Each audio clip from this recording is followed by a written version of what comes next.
40টা বৈশাখ আমি খরচ করেছি তোমাকে বানাবো বলে। 40টা বর্ষা আমি খরচ করেছি তোমার হাসির পেছনে থাকা হাসিটাকে ধরবো বলে।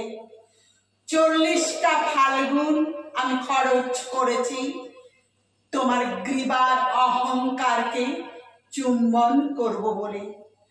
আমি কুমোর পাড়ার কুমোর, পুজোর সময় তোমার পায়ের কাছে আমার নাম লেখা থাকে। শিল্পী প্রশান্ত পাল। আমি প্রশান্ত নই, অশান্ত নই, আমি সর্বশান্ত হয়েছি তোমাকে নির্মাণ করে। প্রথমে তুমি ছিলে আমার মেয়ে।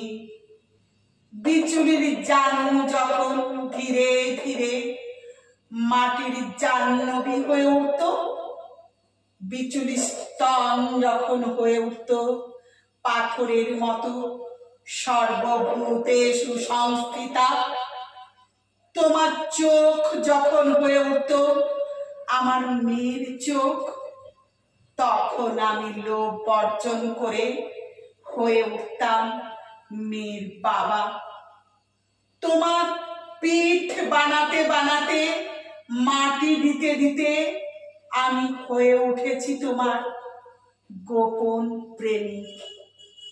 তোমার পিঠে মধ্যরাতে খুব গোপন চুম্বন করে বলেছি, তোমাকে আমি ছাড়বো না, তোমাকে আমি কসবায় যেতে দেব না, তোমাকে আমি আমেরিকায় যেতে দেব না, মাত্র এই কটা ডলারে তোমাকে আমি দিয়ে দিতে পারি না। তোমার চুল যখন হয়ে উঠলো নৈরিতের কালো মেঘ, তোমার চোখ যখন হয়ে উঠলো অবগাহন, তোমার ঠোঁট যখন হয়ে উঠলো ভাষা, কোনদিন আমি তোমাকে 10 হাত দিতে চাইনি, বাধ্য হয়ে দিয়েছি।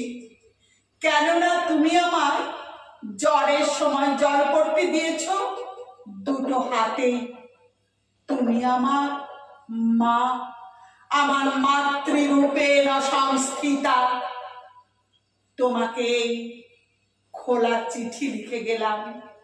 মাটি মাখতে মাখতে আমি নিজেকে গুলে মেশাতে মেশাতে তোমাকে বানাই। আমার এই আঙুলগুলো না থাকলে তুমিও থাকতে না। আমার 40টা ফাল্গুন, আমার 40টা বৈশাখ খরচ করেছি একবার চোখ ভরে তোমায় দেখবো বলে। ওরা যখন এসে তোমাকে লরিতে তোলে তখন আমার বুক ফেটে যায়। কোন বাবা চায় তার মেয়েকে লরিতে তুলে দিতে? কোন প্রেমিক চায় তার পার্বতীকে লরিতে তুলে দিতে? কোন ছেলে চায় তার মাকে লরিতে তুলে দিতে? আমি শিল্পী হতে চাই না, নাম করতে চাই না, ডলার যা পেয়েছি ফিরিয়ে দিলাম পৃথিবীতে। আমি তোমার নৈরিতে কালো মেঘ হয়ে থেকে গেলাম। ইতি প্রশান্ত।